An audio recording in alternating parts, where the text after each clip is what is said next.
irregular blocks of limestone, marble, and travertine lining a terrace on a hillside.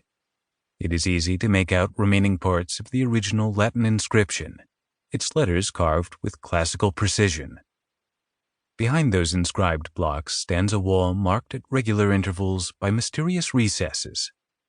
They are sockets for inserting the butt ends of the bronze rams of galleys captured in the fight. The rams protruded from the walls at 90 degrees, 35 rams in all. It was a massive display, the largest known monument of captured rams in the ancient Mediterranean.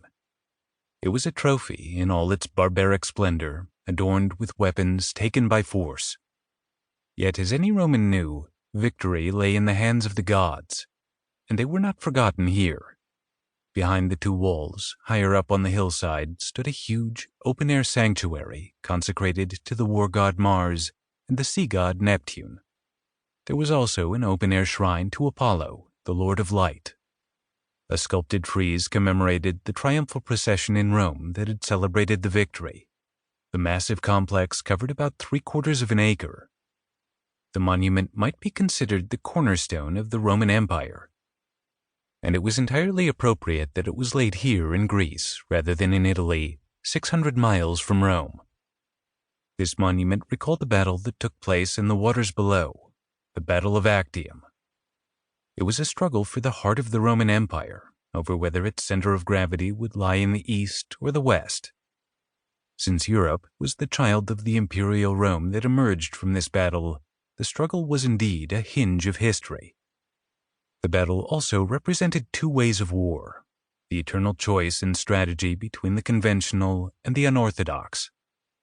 One side embodied what seemed to be a sure thing, big battalions, the latest equipment, and ample money bags. The other side lacked funds and faced resistance at home, but it had experience, imagination, and audacity. One side counted on waiting for the enemy, while the other risked everything on an attack. One side sought a head-on battle, while the other chose an indirect approach. Even today, these issues remain central to strategic debate. On a September day more than 2,000 years ago, the crews of 600 warships, nearly 200,000 people, fought and died for the mastery of an empire that stretched from the English Channel to the Euphrates River, and would eventually reach even farther, from what is today Edinburgh, Scotland, to the Persian Gulf.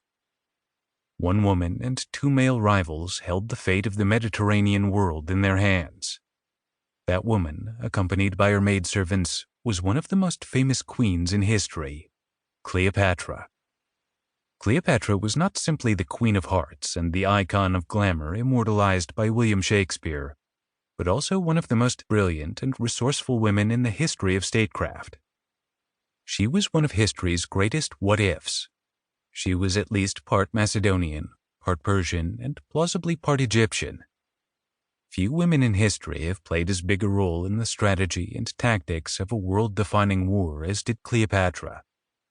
Her lover, Mark Antony, he of Shakespeare's friends, Romans, countrymen, and the man who was Julius Caesar's eulogist in the Forum after the Ides of March and Caesar's avenger on the battlefield at Philippi, was there fighting beside her.